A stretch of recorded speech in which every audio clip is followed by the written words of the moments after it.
everybody, and welcome to the 1224 podcast. I'm Kate. And I'm Shay. And we're here to talk to you about everything animation. This week's episode was suggested by a good friend of ours, Steven, also known as @WeirdMagicPiggy on Twitter. Pity. Stop! Oh my god, we're off to a great start. When aren't we off to a great start? Right. Can't wait for the day where we just start screaming and that's how we start off an episode. I think that's already been done before, but maybe it's a foreshadow to an awesome episode that we have. Oh god. So stay tuned. Also, we love you, Steven. Yes. Please come back. Please come back. Another foreshadow. Now you spoiled it for the people, I guess. I'm sorry. Whatever. I could cut it. No, leave it in. Who knows? Anyways, we're gonna have a discussion about a blast from the past. But, not like too far in the past, I guess. Yeah. Just before we were born. Like literally before we were born. We were non-existent. We were. Let's just say that. Because we're gonna talk about cartoons from the 80s and 90s. Yes. Whoa!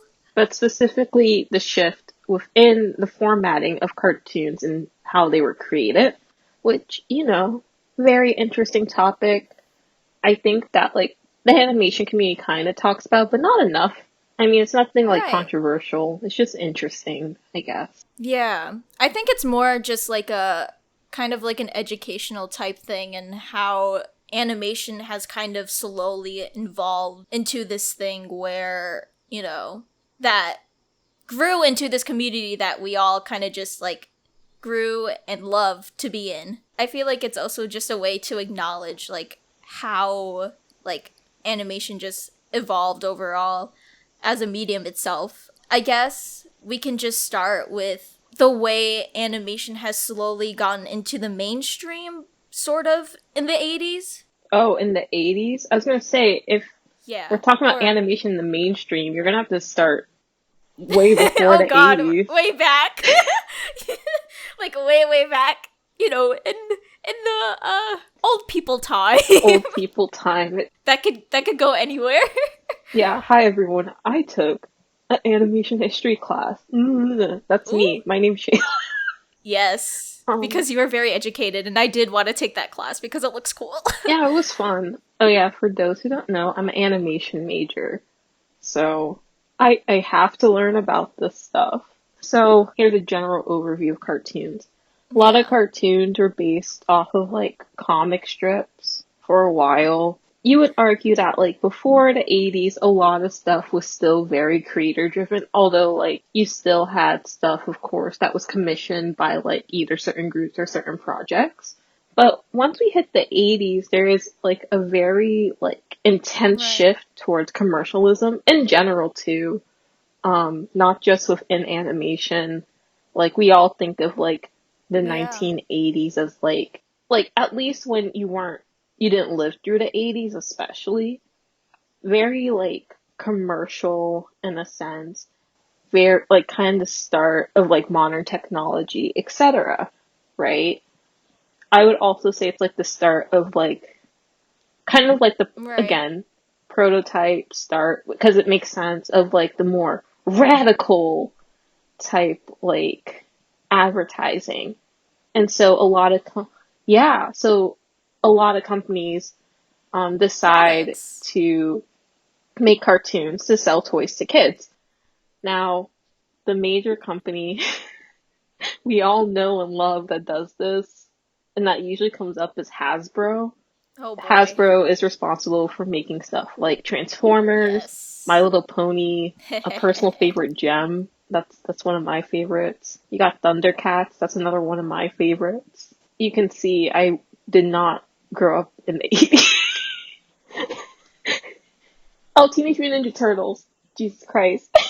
Yeah, it's just that big, I wouldn't say, the big bang of, okay, yeah, I'm pretty much saying, the big bang of, toy sales and, sales and stuff like that kind of just, came out of nowhere. And I don't know. I don't know where I'm going with this. Sorry. No, it's fine. It's like an Yeah. interesting thing to talk about because it's not so much like a quote unquote like debate in a sense. Yeah. It's just like a very interesting transition between the Mm-hmm. 80s and then like between just like the 80s in general in terms of cartoons. It's just such a weird. And like their purpose Yeah. of like why they're kind of making this show and how it's driven in a way that's more towards like, oh, we gotta sell these toys for these kids, come on now, and versus like being creator driven and having the passion for a show or a cartoon, pretty much. Yeah, and even then, I mean, I'm going to get into this when we explain how the 90s kind of changed this. It's even more interesting, like, thinking, does a cartoon, if it is made with more, like, I'm lacking on words, so I'm going to say capitalist, I, capitalist intentions, quote Mm-hmm. Oh, unquote. right, that's the word. Yeah, I mean, I guess anything that's made within, like, I mean, we live in like a capitalist society, so like everything's made with capitalist intent, but like, America.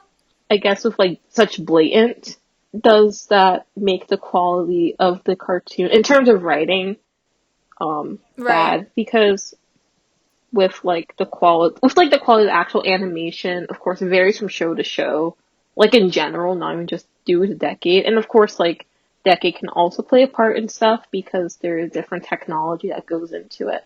Basically, once we hit the 90s in terms of animation, right, that's where we start seeing a lot more creator driven cartoons. So, like, from what I understand, Nickelodeon was like the big push for this, especially. Like, that was Oh, kind of like yeah. their big marketing of their cartoons. They're like, these aren't cartoons, these are Nicktoons, right? Ooh, Creator right. driven, creator pitched. Doesn't have to be like toys that they need to sell necessarily connected to the show, even though there still are, but it's not like the primary focus of the show. The point of the show is to just entertain and tell a story and do what the creator wants to do versus like higher ups where they're like, we want to commission a cartoon to help sell a toy and just do whatever in a sense, right? Yeah. The biggest example of this, even though like John Kay is an awful person, Ren and Stimpy is like one of the biggest proponents of this. Like, you can't Oh, deny it. Lord, yeah. Yeah, like, Mm-hmm. again, John Kay, awful person. I don't like him. Yeah, we don't stand. The push for creator driven cartoons kind of start making cartoons into like this, like, I don't say a new form of media because it isn't, but like, you start seeing, Just for, like, entertainment, I guess, and for fun. yeah, like, of course, like the primary like consumer of cartoons is children at this time because that's what like, you know, a lot of it's marketed towards. But Ren and Stimpy, Right. in a way, it's very interesting because Ren and Stimpy isn't like a typical kids cartoon. Like, to be honest, I don't think you would ever see Ren and Stimpy in a modern context ever really pitched towards children. Just Right. because of the way cartoons are now, specifically. Even though like it probably could. I don't know. But I don't think on Nickelodeon especially it would happen now. I mean, would you say that. Because I think I don't. I haven't seen Rep and Stimpy, but, like, I, like, seen, like, clips and stuff like that from time to time. But, like, would you say that it does sort of have, like, mature themes that, like, you wouldn't let your kids watch or something like that? I mean, if I had kids, I guess, or like if I was babysitting my cousins, I mean, I'm not like I would let them watch it, but then again, like that's just depending on a person. I guess like with Oh, that's true. yeah, like I Yeah. guess with some like other people they wouldn't because it's kind of intense. Like, it's nothing Yeah. crazy to me, because my dad let me watch Speed Racer, and people were, like, dying in that show all the time. Oh my god. Um, Right. if it was, like, presented in modern context, I don't think people really let their kids watch unless they're a little older. Yeah, Although, like, again, definitely. parents parent different, so I can't exactly say. Also, because my knowledge on the show is very limited. Like, I know basic stuff. I've seen, Yeah, like, same. That's why that's why I kind of asked. yeah, I've seen a few episodes, like, a while ago, Right. but, I feel like when you're talking about stuff such as the transition from 80s to 90s cartoons, I feel like Ren and Stimpy's kind of a big one to talk about, and just Nickelodeon in general. If that's the case, then it would make sense to see that Nickelodeon has kind of made that shift from like, just toys to just, oh, you know what? We're just making a cartoon because, we kind of just want to. And I think even before that, like in terms of like the 80s and stuff like that, sorry for like going back to that, No, that's the but whole point.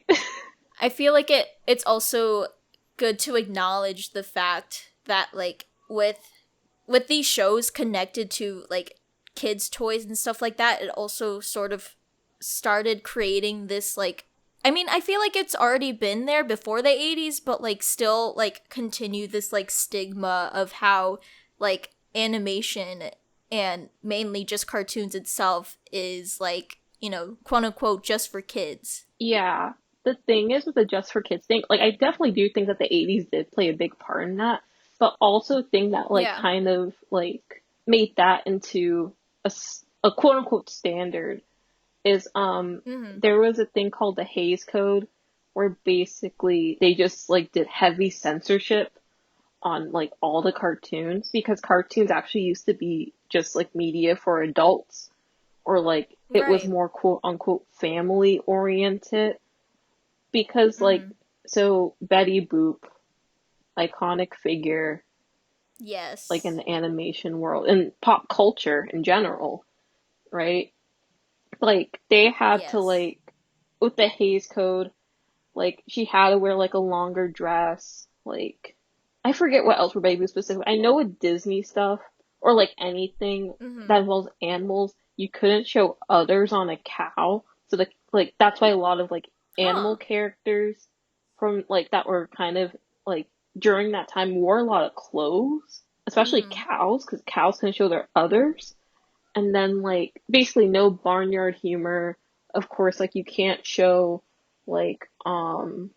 you can't show like a couple in bed together, etc. Oh wow. Yeah, which is why also like the Flintstones was like a really big deal in animation because they were in bed together. Um, yeah, Scandalous. like basically one of their like if they're in bed together, at least one of their feet had to touch the floor. Like that was just in general, not just Huh. in animation. Like Oh, just like entertainment in general? yeah, Oh from wow. what I remember, I'm going off the top of my head. Some of this might be inaccurate, but I guess that's like No worries. Disclaimer. yeah, Yeah. guess like because of that, that kind of like trickles down into different cartoons, right? So, Right. but yeah, definitely the 80s and like toys and stuff kind of cemented that. Although like even when like a show isn't like I don't know, even if like a show isn't for kids, there's usually like some kind of merchandise I always feel like kids end up having, which I think is interesting. That's true. Oh god, I'm stupid. I forgot to mention The Simpsons. Oh my gosh. Please do. So like The Simpsons is also like a factor of like creator driven stuff. Of course, like Viacom, Nickelodeon's parent company. I feel like they were Right. really like the start of everything. The Simpsons is kind of like a parody, of course, of like at the time how like family shows were. Instead of showing like Mhm. upper middle class family, always happy, like nothing, like if anything goes wrong, they're always together. The Simpsons were like the dysfunctional family, they're lower middle class. At the time, that's like lower middle class kind of. Yeah, so that was like another creator driven cartoon, of course, that has a lot of influence. I feel like if you're listening to this podcast, you kind of understand how The Simpsons is like very significant within Yeah. animation and pop culture, especially within like Especially. modern Yeah. animation. But yeah, I'm sorry. No, it's okay. I'm just very limited in The Simpsons because like I know it because it's such like a huge like thing in terms of just pop culture itself. And I probably should watch more episodes, not gonna lie. Yeah, you should. I mean, I haven't watched Yeah. every episode, of course, um, Right. but I've watched like a select few out because there's like a lot of episodes of Simpsons. So like I've watched a Yeah. good chunk, but like not all of it. Um, Mhm. The Simpsons is really good. I have no definitive opinion on seasons, seasons, um, because Seasons. I, New word. yeah, I jump around when I watch it, so like I can't say which season's exactly the best. I also just like really stupid episodes that other people may not like. So that might be another Yeah. reason. Um, but it's a really good show. Especially like the earlier seasons are pretty good. It's like an interesting show just to see because it lasts a decade, so like you can see the shift in animation, Right. shift in like culture references. Like it's really good. You should watch some Yeah. episodes at some point. Time to go to Disney Plus. Yeah. Yeah, you better. You better. Yeah, gotta take good care of that account. Yeah. Anyways. But yeah, I don't like with 90s cartoons, more creator driven. Like Nickelodeon, I feel like really paved the way for that. And then like of course like other companies follow, like Cartoon Network's the next one that comes to mind in terms of that. Yeah. Yeah. Yeah. Like what comes to mind literally in my head just like 24/7 is the Powerpuff Girls, I feel like. But even then, isn't it like late 90s ish? I don't Yeah, it's know. basically 2000 shows. 90s kids like to claim it Yeah. like it's theirs. Oops. It's not. I'm sorry, 90s kids, but this is your call out. Darn. Powerpuff Girls came out in the Got late him. 90s, right? Which, yeah, I guess, Yeah. sure. But like, it was basically to the point where it was the early 2000s. Now I know I argued that a decade's culture doesn't start until like the five of that decade, right? So like 1985 is when like true 80s pop culture starts, and like 2005 is until like 2000s culture starts. But like, I don't know. I don't know. What I'm saying is 90s kids can sometimes be annoying, but it's depending on which part of the 90s you're born in. Yeah. They could be nitpicky, you know? Yeah. 90s We're kids. sorry, 90s Ugh. kids. Or are we? Shout out to our 90s kids. I like I like how we just like you can easily figure out how old we are automatically if we never said. Honestly. When you know that we're are we no, we're No, not we're millennials, Gen we're Gen Z. Z. We're like older Gen Z. Yeah, Like we're exactly. on the cusp You already technically. know. Yeah. Too old to understand these youngins, too young to understand the old people. The oldens. Yeah. Anyway. Speaking of 90s Mhm. Cartoon Network, go on. Oh, I don't know, like 90s Cartoon Network. It was kind of interesting. From my recollection, I wasn't alive, so I really don't know a lot. Me neither. Like, oh, Cartoon Network, then Disney followed a bit after too. Yeah, And definitely. all those shows in like all of those shows within the 90s, like I feel like maybe it's also again because we were born closer to the 90s, so we have like more memories of these shows and like we interact with more people. I mean, we interact with people from different decades, of course, like Yeah. duh, but I feel like more so within like our inner social circles, we run into a lot more people who were like born in the 90s or like grew up in the 90s and have like a more like more attachment to those cartoons. But I feel like with the 90s, because they're so creator driven, like that's why there's such an attachment. While like I feel like Mhm. with the 80s, even though like of course people are attached to cartoons in the 80s, like I'm super attached to Gem. Like I've Yes. watched I know you we are. all know it. I've watched it. I watched all of it. I almost watched the movie just because I want to torture myself. But I think it's just interesting because with 80s cartoons especially, you see them getting rebooted more. Of course, we're slowly going through like a 90s, early 2000s reboot phase. Like we're starting it. Yeah. But with the 80s stuff, like I feel like it gets rebooted more frequently because they're such a blank slate because they were made by like toy companies for the most part, right? The corporates. Yeah, so like Transformers is a Yeah. really big example. I should have talked to Kiana before this. Get that knowledge from her. Yeah, I should be like, hey, what's your thoughts on like all the like with Transformers? I feel like Transformers as like a show in the 80s was pretty good. Also, by the way, I'm not knocking any 80s shows. I like a lot of 80s shows. I'm just going off top of my head and like theorizing the shift and attachment to all of these shows. Hmm. But like with the 80s, I feel like since like there is so much potential for some stuff to keep like developing, like I think that's why a lot of Yeah. people like feel tired. Also, because I feel like a lot of the 80s cartoons, even though like they're very episodic, there's still like a lot of just like overarching like plot lines or storylines, etc. Right? Compared to like a lot of 90s cartoons where like they feel mainly episodic and like even though there could be like an overarching plot in a sense, or like plot lines or like storylines that are kind of touched upon, it's not as much as compared to the 80s stuff. So like, oh, a good example, She-Ra. Yeah, I was thinking of that. I was about to ask you, was that like 80s or 90s? Because I'm just like, From what I remember, it's like if it's 80s, like mid to late, and if it's 90s, like very early 90s. okay, Like She-Ra, yeah, He-Man's sister, Skeletor, stuff like yeah. that. And then, of course, He-Man. Thundercats 2011 happened. That's a show. I mean, 2011 was an okay show. People can fight me. Anyways, so, um, I haven't seen it, it, but go on. I didn't watch a lot of the 2011 show, cause I had dance class while it aired.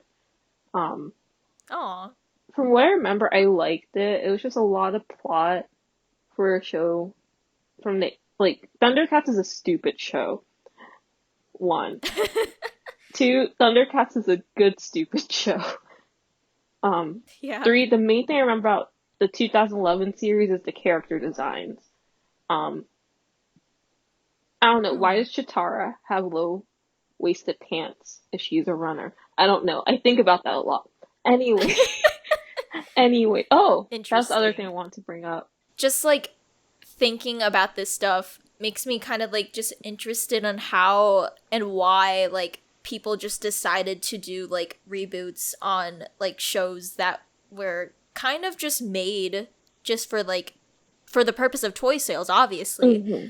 And like, just expanding, taking those stories from the past and kind of just expanding more on them is like just kind of like fascinating to me. I feel like cuz even though it's a reboot itself, it's done in a way that feels more appealing and I guess realistic, or maybe just like more, what's the word? I don't want to say expanding because I don't want to repeat myself, but like it's done in a way that's like so new and kind of just modern for the purpose of just wanting to create a show. I think I also, I don't know if I really want to bring it up because it went downhill, but I guess Voltron. Voltron's a very interesting case. Yeah. Mentally, I don't think I'm ever prepared to talk about the new Voltron series in terms of like the whole series itself. Um, I I I don't. used to watch Voltron. I dropped off like Same. yeah, I think I dropped off like in the first like yeah, I dropped off like after I watched the sixth season from what I remember. Oh my god, I stopped at like season 2 or Thing is, I 3. don't remember anything from like I don't remember what episodes I was watching. Like the last thing I really remember, Clone Shiro looked cool, Oh my and god. then Shiro died, Ugh. and then Shiro came back to life. Ugh. He has white hair now. And then I stopped watching, but then I kept hearing stuff about it.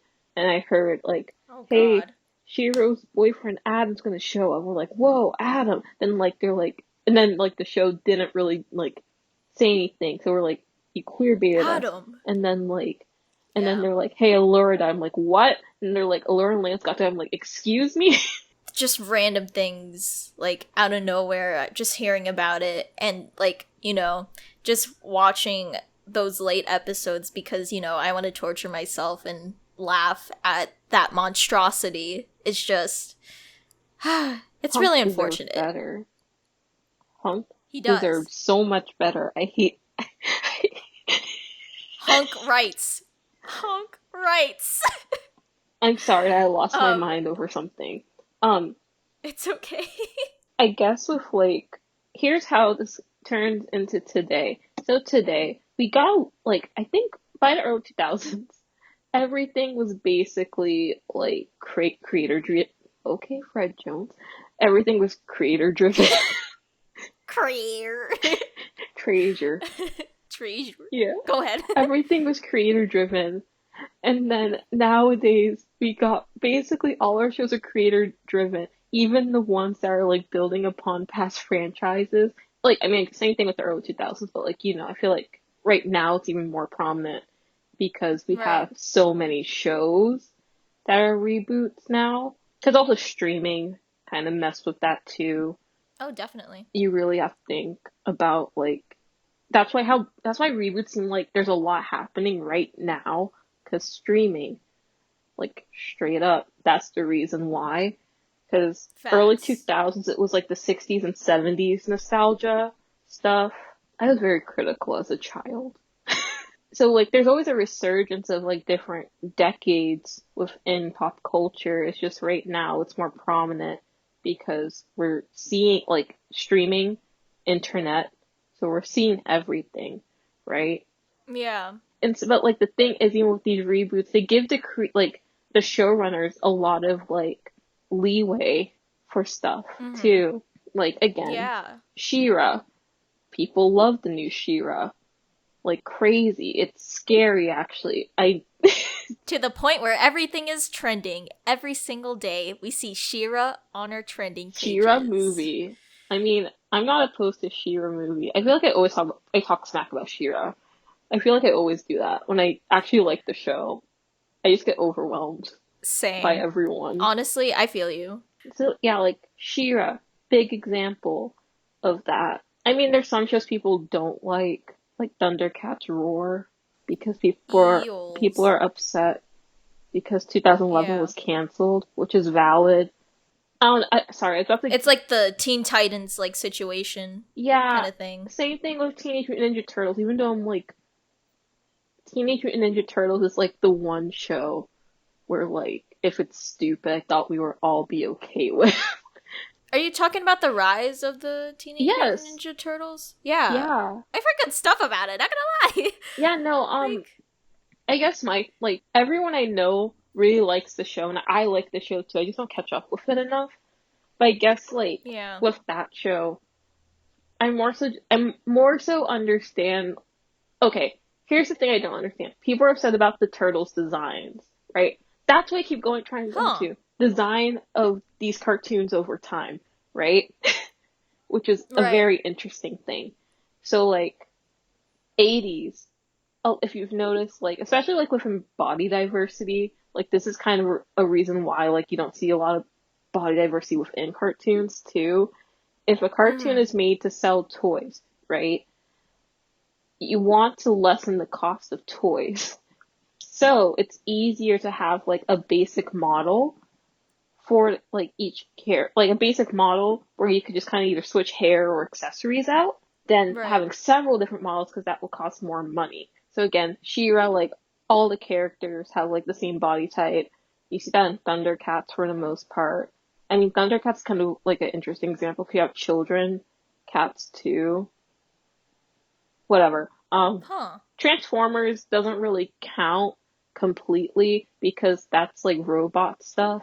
I mean, yes, like there is some things that you have to reuse in design, but like Transformers is like a very like weird thing. But Teenage Mutant Ninja Turtles is the biggest example of this because they're they all look the same, right? And the only difference is like their masks and their weapons, right? Which Yes. makes sense, I guess, but that's really boring from a character design standpoint, right? Right. Okay, so over the years with Teenage Mutant Ninja Turtles, right? I talked to my dad about this the other day too. So like there's out of all the shows I thought they would do like a bit more variation with like how a character looks. That show I thought they would do a little bit more because like you have like people only tell them apart from their masks, like visually I should say, their masks and their weapons, right? Which is also a reason Mm-hmm. why when I talk to some people about the Teenage Mutant Ninja Turtles, they don't know who is who, right? Because it's usually dependent. Me, I'm like that too. name I all had to ask you one time. name all of them right now. Um, okay. Raphael, Donatello. I don't know the other two and I feel bad. Mikey and Leonardo. Thank you. See? Yeah, They're just turtles. they're all just turtles. Do you know which one has They're all which just mask? turtles. Oh my god, don't do that to me. Please don't do that Okay, to me. I'm proving my point right now, right? You are smart lady. Big brain. So really, like, unless if you've watched the Turtles for long enough, like any incarnation of them for long enough, or like know someone who watches it, you won't know who is who really, right? Which is Yeah. why I think that, like, when I first watched, okay, when the show first came out, like, of course it wasn't like the majority of people hated the new designs, just like a very loud minority, which is usually the case. But it was weird because people were like upset because they were like they look weird, and I'm like the designs aren't bad at all. I love the design, the new designs. Like 2014, Mm-hmm. like the 2014 series where it was 3D. I was excited. 3D, oh my Yeah, the god. 3D one. I was excited because they gave them very small details to differentiate them even further. So like Donnie got Yeah. a gap, which I was happy about. Oh, Mikey got that's so freckles, cute. and then Raph had a Oh. cracked shell. Like Oh my the god. front of his shell was cracked a little, and I thought that was really interesting. Leonardo's the basic one because he's boring, so he doesn't get anything. Damn. And No rights. yeah, no, it's the same thing for this series. He's like the one I feel like that has the least change visually. Right. The one with the most drastic changes, what do I say, Raphael, because they made him super Mm-hmm. strong. They also made them different kinds of turtles, Oh wow. The new which, one? yeah, apparent from what I understand, again, going off of memory, please don't quote me on this. If I'm wrong, correct me. But there's supposed to be different types of turtles, which is why I think, from what I remember, Leo Oh. has like little red markings, so he's supposed to be a different kind of turtle. There are also different Mm-hmm. greens. They also did that with 2014, but 2014, I don't think they confirmed that they were different turtles. They just had different shades of green, which I thought was fun. Mm-hmm. But yeah, what I'm getting at is 80s, since the focus was toy production, everyone basically looked the same with different hair and different outfits. Versus now, like once like the 90s started going in, they started thinking less about toys, which is why like you get a lot of like really funky character designs and like a lot of like Yeah. crazy shapes too. I mean, Mm-hmm. that's also because like the people who were creating cartoons then like grew up with some form of like Right. UPA cartoons, which are very shape based. So once the early 2000s hit, you get a lot of very shape-based cartoons, a lot of cartoons inspired by like anime from the 70s, like just stuff like that. I guess also just the fact that like the reason I feel like why we're getting this sudden like creative driven shows and some reboots as well is just because of the fact that even though like these shows were kind of like just made for like toy sales, which is kind of messed up to think about, but like at the same time it still was a part of like a lot of people's childhoods and nostalgia. And it's more like these people, these creators that we see today and before, and the ones that we grew up with are so like just inspired by like these shows in general. And I think it's also kind of just like I don't know where I'm going with this. Oops. But like, I guess like a really prime example also would also just be like DuckTales, but like even though like the new DuckTales is pretty recent and was like made a few years ago, like I've kind of just been thinking of that when you were just talking about like Teenage Mutant Ninja Turtles and how the fact that they were kind of like differentiating like the turtles and stuff like that kind of just reminded me of how the way DuckTales did their own like designs in terms of the new reboot, because like in the old like DuckTales, like you couldn't really differentiate between like the triplets, so like Louie, Huey, and Dewey, like they were all just kind of like wearing the same shirt and the same cap, but like just like in different colors, which is like, you know, yeah, that's a way to differentiate between like the triplets and stuff like that, but it didn't really give them a lot of personality in both terms of like design and personality. And I think in the new DuckTales, they kind of like did it in a way that like definitely gives the triplets like a lot of more personality. So like Huey is literally wearing like the red cap and like the shirt, but like, you know, he's kind of seen, he's not boring, but like he's seen as like the, you know, do good and rules type of guy. So like it kind of just fits him as like a average character, but not really average. And like with Dewey, he's like very cool and has like a blue shirt with long sleeves and like, you know, just this little tip of the thing on his hair. I don't know, it's cute. And then Louie has like a hoodie because like, you know, he's very chillaxed and the embodiment of Garfield, but you know, money. Louie's my favorite because he's I love Louie. he just says, I do it for the money, nothing else. Nothing else. He's only there to con and finesse. That's it. I'm surprised he hasn't just stolen the whole like McScrooge fortune yet. I'm actually very surprised. No, dude, he has. Oh, he has? I don't watch the show, so like I really It's okay. Like you could honestly just jump around from time to time, sort of. Yeah. But like, yeah, he literally became like the richest duck in the world for like an episode, and then he didn't because like stuff happened in that episode. But like, yeah. Yeah. Wait, was Mark Zuckerberg duck? No, actually. It was just like this curse that like was brought upon if you were like the richest duck in the world. Like you'd just be like completely attacked by this like creature. I forgot what it was called, but like that's it. Jesus Christ. I know. Most of these reboots, I should say, because Voltron became like just kind of like a huge success and basically kind of not really like fuels the, you know, what's the word am I looking for? Like, what's the word when, like, you're doing this just for... Oh, fan service. Like, most of these shows are there, obviously, for, like, nostalgia and stuff like that. But it's also kind of just expand and really creatively find a way to make things better, I guess? Like, improving on the flaws of the previous series. That may have... Right. Yeah, like... Oh god, I meant to also mention this with Gem. Gem hasn't been rebooted for a cartoon series. It's been rebooted into a comic series and a bad movie. But with the comic series, this is where I get like with body diversity, especially within toy sales. The Gem show, for the most part, everyone kind of like.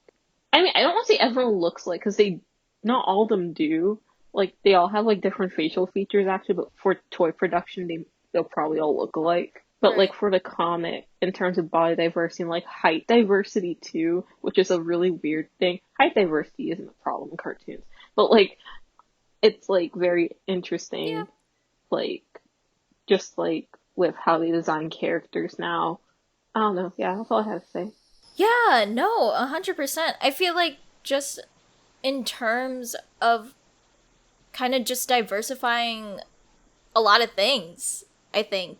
Just, like, also kind of just, like, in many aspects of a cartoon, I feel like. Yeah.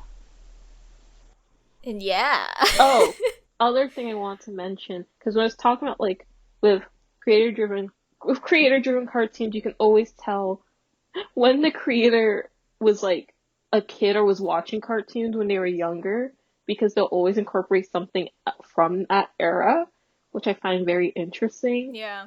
So like if you notice right now we're kind of having like a big resurgence of like magical girl Western cartoons again, technically, because in the early 2000s we had a lot of those, but that was more so because we were having like a really weird fascination with anime and also Italian cartoons. But that's another thing. But right now, like you're getting a lot of like magical girl inspired cartoons. So Steven Universe. I don't Yeah. know if we're going to talk about that. Star Versus is a Oh, really big one yes. because they have like a full on Sailor Moon parody. Yeah. It literally The is. Owl House, even though like at first like for some people it might not seem like the most direct one, but like it's a really clear one in the sense. Yeah, it's Yeah. very subtle, I think it's also 'cause it's so I feel focused on like. witch stuff too. But like even then, like the creator like has so many different influences. It's really interesting. Like even if Oh, you watch shows yeah. that aren't like directly inspired, I only mention the Magical Girls ones because those are ones I know the most. But of course, like you got shows inspired by like Dragon Ball or Naruto, etc. You can watch a Yeah. thing, you'll find like either a reference or like some kind of influence. Like Samurai Jack's an Right. interesting example. I don't remember when Friday Night Lights came out because I wasn't alive most likely, nor was I old enough to watch it, definitely. But I know like some of the shot Yeah. composition, like whenever there's like split screens in Samurai Jack, it was inspired by that show. So I feel like, yeah. Oh, wow. So I feel like with creator driven cartoons, you see more influence of like the stuff that they grew up with and the stuff that they like versus with like the more toy driven cartoons of the 80s where the sole purpose was just to sell the toy. So it didn't really matter about the quality of the story. You just need a show that you could easily jump into, sells toys, looks nice, right? And also it's cheap Make kids happy. in a sense. Yes. And big money. Yeah, because then you rack up the big bucks. Then if you're a really big toy brand, you can have movies like Transformers or G.I. Joe. That man died. Yeah. Ha ha ha And ha. Those are interesting yeah, movies. I don't know. Like that's really all I have to say with creator-driven stuff. To be honest, it's just interesting thinking Yeah. about like all the stuff that I've watched too, and like how that influences like whatever I want to make, even though it's very apparent what influences me. I'm a weeb Right. and I have no life. We know. That's all that matters. I Yeah. feel you on that. Um, yeah. I mean, it's definitely kind of just opened my eyes a lot towards like what like makes a good cartoon just in general, and like how these like kind of just an insight on how these creators kind of just use their creativity to like make new shows or new reboots. um I think I used to be a huge weeb. I mean, I still kind of am because I'm trying to get back into my anime game. But I feel like just a lot of my inspiration in terms of just writing a story, because I also do want to be in animation, but like for Hmm. writing, and possibly voice acting. But like, I think a lot of it was definitely just these cartoons that I kind of just grew up with in terms of like modern cartoons Yeah. just in general. But yeah, animation's great. Animation's amazing. That's why we talk about it. That's why we made this podcast. Yeah.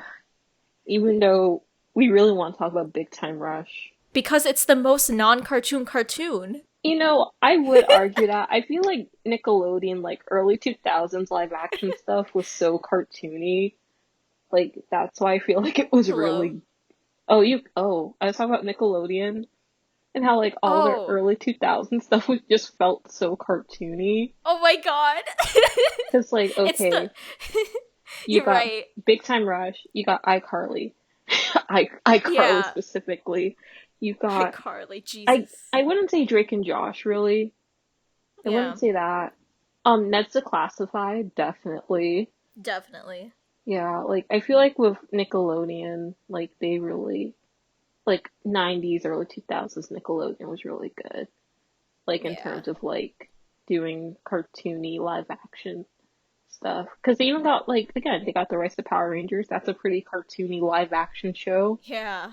I'm still surprised they haven't done anything with animation yet. Yeah, I'm surprised too. I mean, they have the comics, but that's about it. Yeah, like I'm more so, or like if there is like a cartoon Power Rangers, I'm surprised they haven't like aired it in America because Yeah. it feels like they should have done something like that. It's like when you think about with Star Wars how like all their TV series are animated except for The Mandalorian, and The Yeah. Mandalorian just came out, which is kind of Right. interesting because like, I never thought about like that. But I said, well, like if we did have to have like a Star Wars TV series, it would make sense for it to be animated.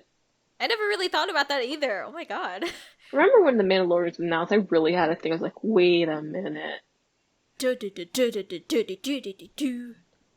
I like don't think that's how the theme goes, I don't know but how it goes. I I haven't tried. watched it in a while. I like that show. It's nice. It's a good show. It's the one Star Wars thing I feel like I could stand Chef's 100% kiss. behind. Same. But I don't want to talk about the new trilogy. We don't. Let's not do that. Yeah, I'm gonna. If we do, we're cutting it out. Oh, I can't. Don't worry. I'll cut Ben it. deserves so much better. Thank you all for listening to the 1224 podcast, and thank you for listening to this episode. We hope you enjoyed this, and let us know your thoughts in the comments below. Yeah, correct me if I'm wrong on anything, because I was just talking. Same. We were just spitballing, you know? Let us know what's your favorite 80s or 90s cartoon. Also, do you think any decade's superior? Either way, your answer is wrong, because every decade has garbage, and the garbage stinks, and we should, I don't know. We should at least acknowledge the stink. Yeah, like, it's really stinky. Like stink bug that's in here. I don't like it. Take out the trash. It's your week to do the chores. Yeah, do your Oh, chores, guys. Come on. do your chores. Drink your Yeah. water. Stay Gosh. hydrated. Take care of yourselves. Come on, everybody. Look at yourself. Pathetic. No. Because you're not taking care of yourself. Oh, you're right. Please take care of yourself, everybody. You need to take a mental health day. Jesus Christ. Exactly. Do that, please. Pick yourself up. Anyways. Thank you all for listening. I'm Kate, I'm Shay. and we'll see you all later. Bye! Bye.